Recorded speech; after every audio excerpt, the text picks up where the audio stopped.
Bonjour à tous. On va attaquer le chapitre d'écologie qui s'intitule Circulation de l'énergie et de la matière le long d'une chaîne alimentaire.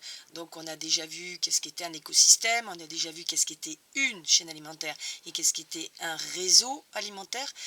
Donc là maintenant on va s'intéresser à la circulation donc de l'énergie et de la matière. Donc vous prenez le livre vert, la partie 2 chapitre 4 et on aura donc des illustrations dessus. Donc d'abord il y a deux grands mots de vocabulaire, la productivité et la production, donc la production primaire.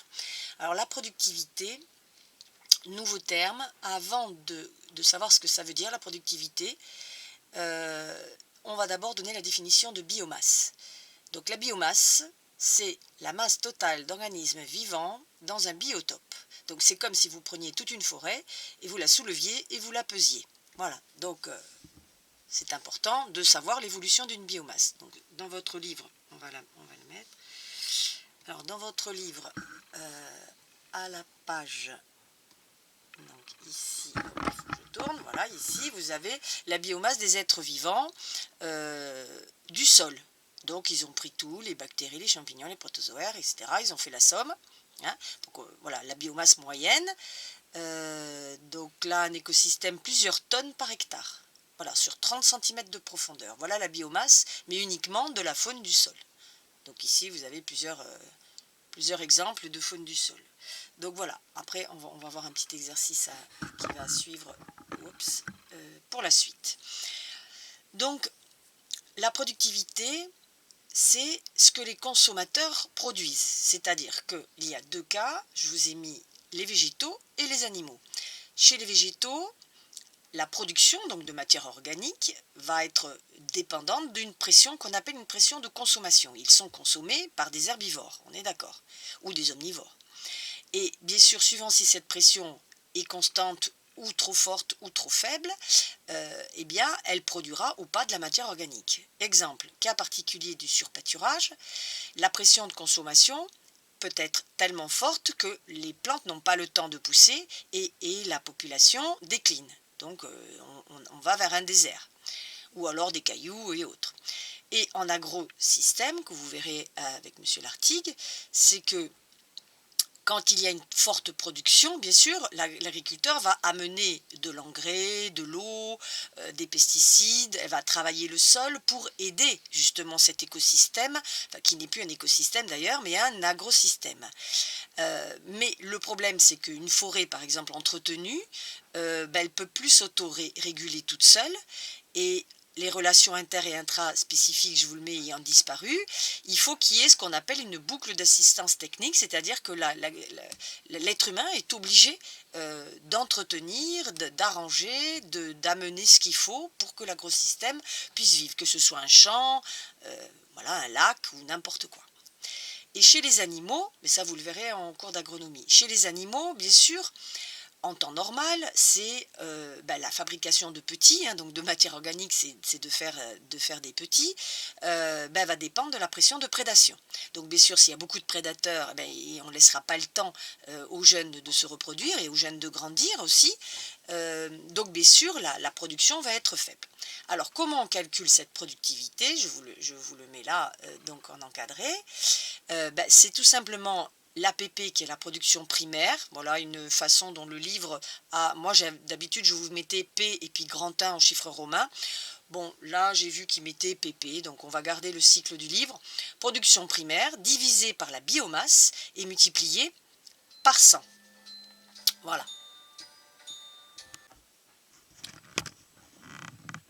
Donc je reprends, petite interruption. Donc la productivité, c'est donc la production primaire divisée par la biomasse, on va faire des calculs, hein, multiplié par 100. Donc généralement on le met en pourcentage sur une année. C'est le pourcentage donc d'augmentation de la biomasse par unité de temps. C'est-à-dire imaginez que vous preniez une forêt, vous la soulevez avec tous les animaux dedans, etc. Vous la pesez au 1er janvier et vous faites la même chose, vous la repesez le 31 décembre. Et la différence, c'est en fin de compte la fabrication de matière matière organique autant animale que végétale qui aura été pendant une année. Alors bien sûr, il y a des années où il fera sec, où il ne pleuvra pas, où il y aura des tempêtes et cette productivité sera plus faible. Et puis il y a des années où elle va être plus importante. Donc du coup, ce que l'on va faire, enfin quand c'est, comme je vous l'ai mis, elle mesure la quantité et la vitesse de fabrication de la biomasse sur une année. Alors, on va tout simplement prendre la page d'à côté, qui est là, je vais la glisser, voilà, et on va donc faire le calcul, tout simplement. Donc là, on vous donne un exemple, forêt tropicale, forêt tempérée, lac et rivière et océan. Donc, vous avez l'APP, donc la production primaire nette, et vous avez la biomasse. Donc, si vous avez regardé la formule, c'est très compliqué, n'est-ce pas? 2000 divisé par 45 000. Donc, si on fait 2000 divisé par 45 000, multiplié par 100, on obtient 4,44%. Donc, amusez-vous à faire la division chez vous, avant de regarder la solution. Donc, 1200 divisé par 30 000, 500 par 20 et 125 par 3. Alors, quel est l'intérêt de calculer ça? Donc, je vous laisse calculer et on se retrouve sur le cours. Alors, hop, la magie du direct. Voilà la réponse. Donc, on a pour une forêt tropicale une productivité de 4,4. Hein. Pour une forêt tempérée, donc les nôtres, 4%. Pour les rivières, lacs et rivières, 2500. Hein, déjà là, on voit une sacrée différence. Et les océans, 4166%. Alors, qu'est-ce qui s'est passé? Comment ça se fait que dans l'eau, hein, on a une production primaire aussi importante et surtout une productivité aussi importante? Une différence entre la biomasse de départ et la productivité. Alors, c'est surtout dû aux phytoplanctons et aux zooplanctons, parce qu'ils ont ce qu'on appelle un temps de renouvellement, un turnover, très très important. C'est-à-dire que tous les unicellulaires formant le phytoplancton et le zooplancton se multiplient dans la journée. En 24 heures, ils ont doublé. Donc bien sûr, la productivité, elle est énorme. Et vous avez encadré en bas donc le taux donc de renouvellement, le turnover, c'est la biomasse B, donc divisé, c'est l'inverse, divisé par la production primaire. C'est tout simplement le temps nécessaire au remplacement de toute la biodiversité. Un phytoplancton, il a un turnover donc très très rapide, il a donc une productivité très forte, alors qu'un arbre a un turnover très faible, car le temps qu'il fabrique le bois, c'est très très long, et on n'a pas du tout le même pourcentage. 4%, c'est donc pas beaucoup dans l'année. Alors, on va passer aux producteurs primaires. Donc ça, vous les connaissez, on les a déjà étudiés dans le chapitre sur les écosystèmes. Et vous avez donc les organismes, on rappelle, petit rappel, donc autotrophes, ils sont capables de fabriquer leur matière organique à partir de la biomasse ingérée. Donc cette fameuse biomasse, la production primaire, on va l'encadrer ici, donc la PPN, c'est la production primaire brute, moins tout ce qui est respiratoire, qu'on symbolise par la lettre R, donc la respiration cellulaire. Parce que la respiration cellulaire consomme un petit peu de cette production primaire, donc du coup on le soustrait pour avoir la vraie production primaire nette. Donc le P net servira de nourriture potentielle pour les C1 en enlevant.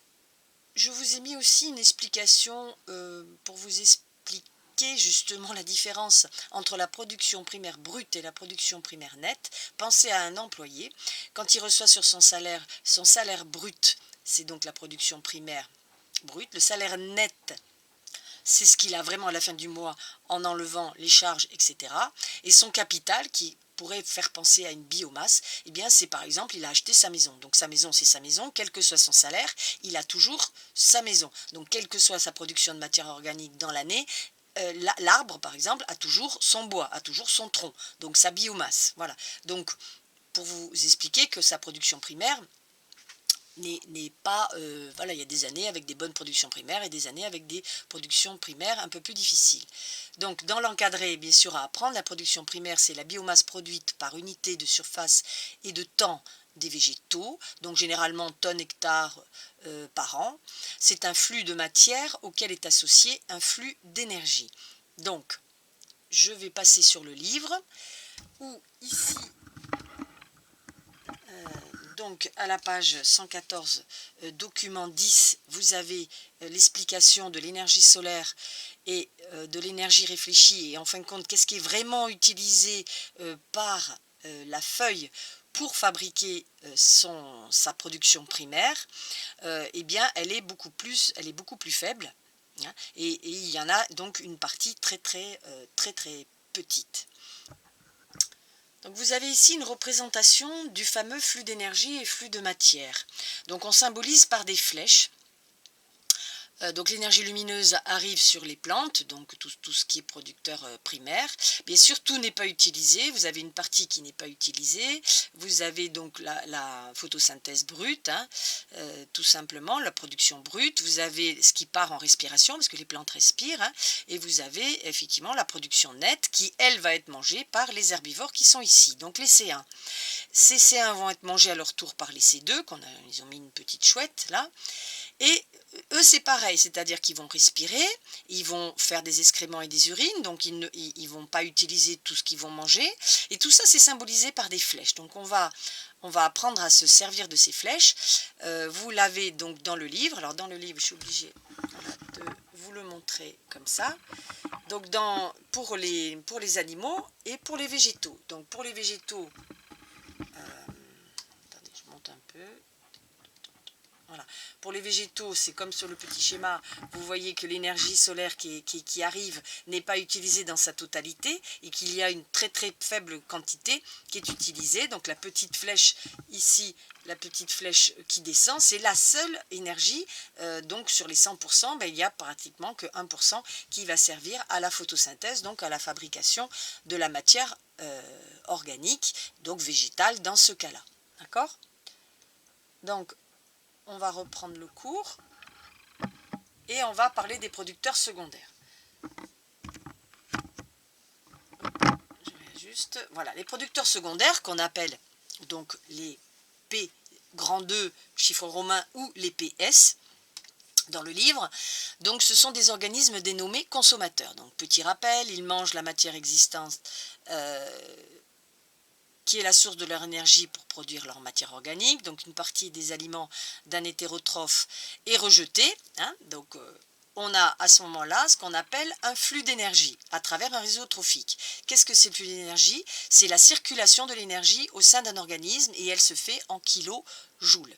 Donc l'origine, bien sûr, est solaire et traverse successivement les producteurs primaires, mais eux, les producteurs secondaires, eh bien, ils vont ils vont respirer, et en respirant, vous consommez ce que vous avez mangé. Les déchets, c'est ce que vous n'avez pas voulu. Donc, en gros, ce qui vous reste, c'est ça. Donc ça, il va falloir l'apprendre à le dessiner. Hein. Donc, I, c'est ce que vous ingérez, donc c'est représenté par un grand carré, c'est donc 100% au départ. Et puis, vous avez A, qui est donc l'énergie assimilée. Vous avez ensuite ce que vous n'avez pas assimilé, c'est-à-dire les Na non assimilés, c'est-à-dire les excréments et l'urine. Et dans ce que vous avez assimilé, il y a une grosse partie, imaginons, hein, une grosse partie, ça c'est la théorie, qui va partir dans la respiration, dans l'activité de vos muscles. Pour un oiseau, il faut qu'il vole, pour un lion, il faut qu'il court. Et puis vous avez une toute petite partie qui va servir à la fabrication de vos cellules, renouvellement de la peau, renouvellement des cheveux, etc. Donc ce qu'on appelle la production secondaire.